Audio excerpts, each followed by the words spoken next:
true. You heard me correctly. Don't you say that? You don't say that? Oh, pooey? I do not. Oh, pooey. I do. Pooey sounds so boring. Oh, pooey sounds better. Okay. It's Jim and Amanda. Oh, is that how we're starting? Already started. Hello, hello. I had to fill in with what you were saying when it started. So Okay. there you go. So, hey, it's good to be back from my little vacation. How was it? Although I got to tell you, when you've got your foot in a boot because you have a broken ankle, you really don't do too much. I mean, crutching around is not fun. I do not enjoy going crutching, so I try to avoid crutching and sit on my butt the whole time.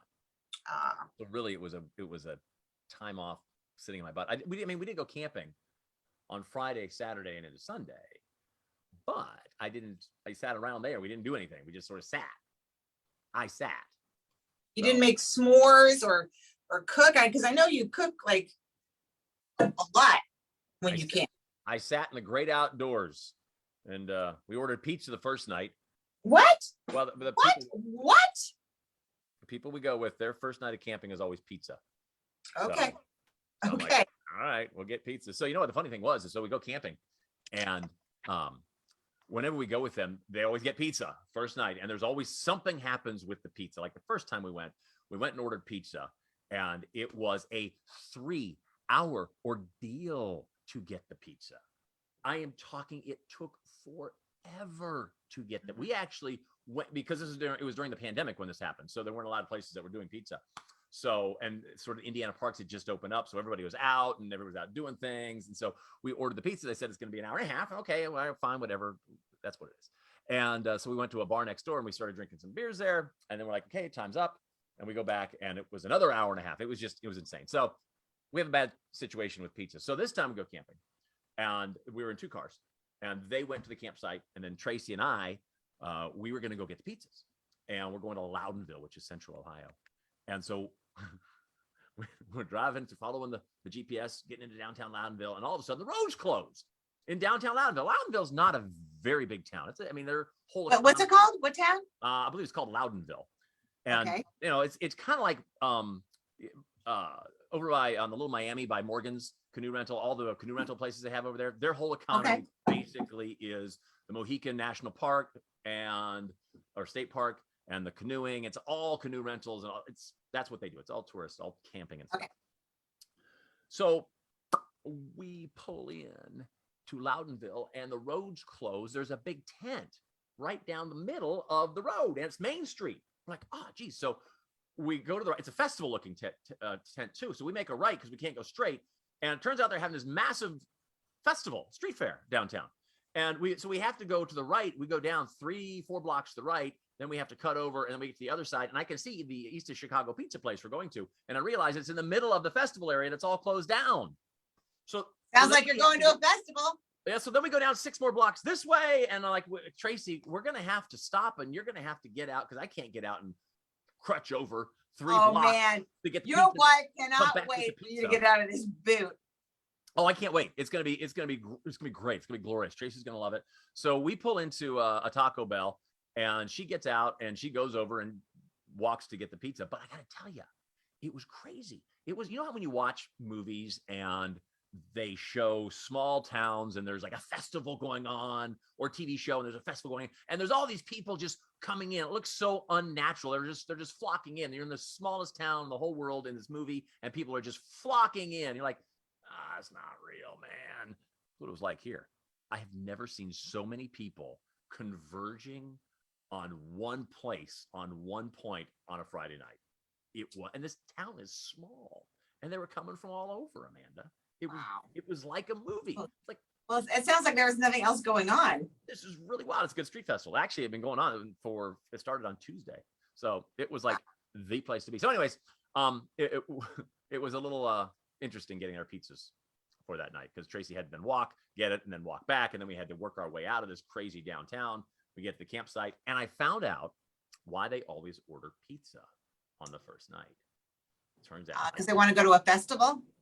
Nope. Because when I light campfires, I use small little kindling and then bigger kindling, and then I get to bigger sticks, bigger, and work your way up. So the small stuff starts burning first, and then you can light the bigger stuff. That's the correct, proper way to light a fire. Now, my friend Brandon, his way to light a fire is he takes the wood, and it doesn't have to be small wood. It could be pretty big. And he takes a lighter and holds it underneath it until it starts to catch on fire. And then he uses a pizza box and fans it with the pizza box.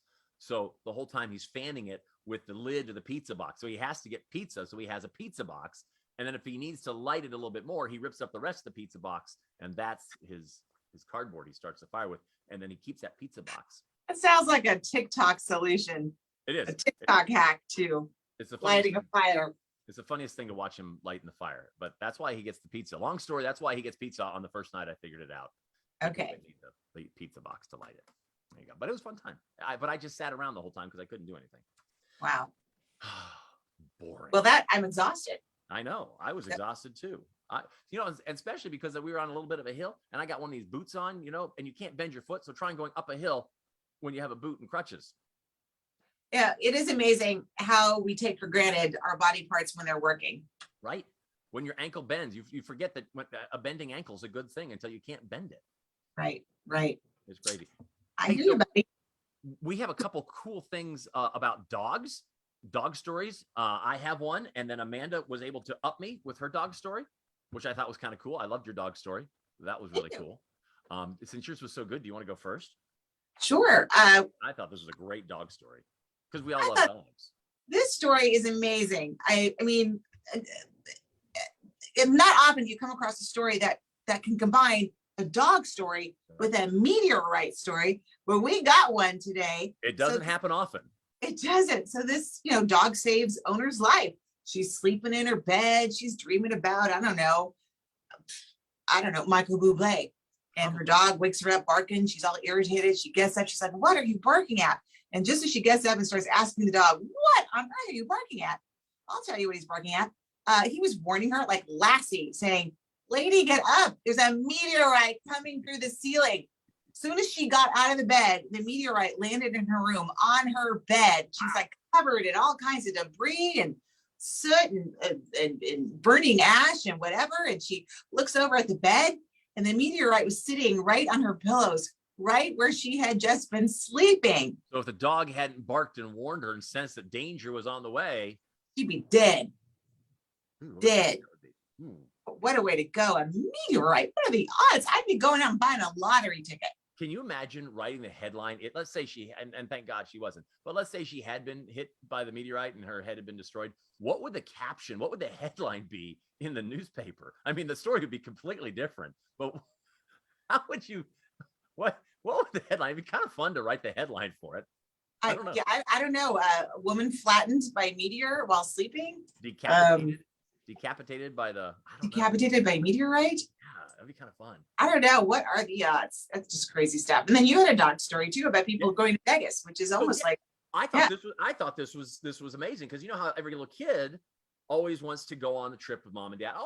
And mom and dad are always like, if I could just fit you in my bag, I would put you in my suitcase. And that usually makes the kid happy. Oh, they do want to take me. They want to put me in the suitcase. Well, tons of my friends who have cats are always like taking pictures of their cat curled up inside their suitcase while they're packing. I mean, cats are famous for that. Right. So every kid, and that's a great way to stop your kid from wanting to go, is like, hey, I would take you if I could. Look, if only I had room in my suitcase, I could just put you in here. Well, this couple, they're going to Vegas. They get to the airport and their bag is a little overweight. And they're going, well, that's strange. Usually we're pretty good at packing. So instead of paying, the $30 to pay for your overweight bag, it was only like 5 pounds. They thought maybe we could take some stuff out. We can readjust it to our carry-on stuff. So they took the bag off of the scale at the Southwest counter, opened it up, and out popped their Chihuahua, which had hidden away in there. So sad that mom and dad were leaving, just curled up into the little ball underneath their clothes. They didn't see it when they closed the suitcase up. It was trying to hitchhike that space in the suitcase. I'm like, that dog could have died in there. She could have suffocated. That's brilliant. That dog is smart. And yeah, absolutely, it could have suffocated. So it was a good thing it was overweight. Good thing they hadn't packed underweight. It would have been, once again, a completely different story than what we have. But how fun to all of a sudden see your dog like, oh my. Because then you're stuck with the thought, Amanda, of what am I going to do? I'm at the airport. I'm at CVG. I live in Mason. You know, how do I get my dog from here to there? What do you do? Usually, if you have something extra, you just throw it in a trash can. And Or they let you mail it. you're Like, not gonna. that time. Your time. Yeah, you're not gonna be sticking Icky, the dog's name, into the trash can, or you're not gonna mail it back home or to Vegas. That's where. So what do? The Southwest employee at the gate's like, listen, I'll take care of Icky. Let me take Icky home. And would you trust someone who you didn't know like that in a situation at that moment in time with your dog who said, I'll watch Icky for the weekend because it was only a couple days? Would you do that, or would you be like, I mean, if I didn't have any other pets, sure, of course I would. Cute little Chihuahua. I'd be like, I just need to know it's potty trained, just bite people. That's all. there's only one dog that I am not in love with, and that is the Chihuahua. So I would be fine letting them watch my Chihuahua, hoping that the Chihuahua wouldn't come back. Oh, Only dog. Listen, every dog in the world loves me. That will come up and we'll get along fine. Chihuahuas by nature do not like me. There's something in their blood that when they see me, they don't like me. Hands down. you're Kinda too like tall. You're so tall. It's intimidating, maybe. Like, it's not my Although we did have one rescue dog that did not like you that came to visit us. Like there was like that one that was like it was part Chihuahua, and they my friends Dan and Nikki had a Chihuahua, evil little dog, and I try to be nice to it. I mean, I am nice to all dogs. It just did not like me. It was like the dog that sensed the meteor coming, because we were going over to Dan and Nikki's house, my wife and I, and this was years and years ago, and we pull onto their street and we're driving down the street, and we get to the house, and of course the little dog is trying to kill me when we get up there, and like, oh, we knew you were here because she started barking the moment you pulled onto our street. It sensed, that little Chihuahua sensed that I was on the street and knew that it was going to start attacking me. you were that dog's meteor. I don't know. Yeah, exactly. I don't know how the dog knew, but it knew. It just did not like me. Chihuahuas by nature are not my friend. Sad. I know. So I guess there's a Chihuahua in your future. Oh, I will never get a Chihuahua. And I'm sorry if you do have a Chihuahua. They are nice dogs. They just don't like me, so I don't like them. Well, I think it's about time there, Jim. For me to get a Chihuahua? No, it's about time for us to go.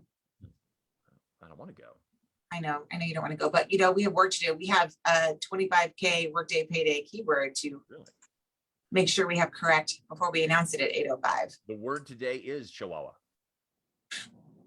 Not Chihuahua. Don't be We would texting. never Chihuahua. ask you to text in a word that you would forget how to spell halfway through. I know. I can't even spell Chihuahua. That's a hard one. It might have L's in it. I'm not sure. There's CHI. Chihuahua. A Chihuahua. It's CHAWAWA. Chihuahua. That is not the word. Not the word. Chalahula. It'd be much shorter words. It'd be like a one syllable word, and that's the only hint I'm going to give you. That's it. No other hits. All right. Thank you for joining us, Richard. I hope you had a great morning. Gonna be a beautiful day. High 77. I'm so glad you were here for the dog stories. Right, exactly. All right, y'all have a great one. Talk to you soon. Have a great one. Bye-bye. Bye-bye. Oh, I've got to hit the button. Sorry, I was waiting for you to hit Yeah, the button. I don't hit the button. Oh. I see you smiling, waiting for me to hit it. I'm like, I know it was. I was like, okay. hit that's the only button I don't have today. All right, let me get over here. I'll hit it. All right, now I'm going to hit it. Now I'll stop smiling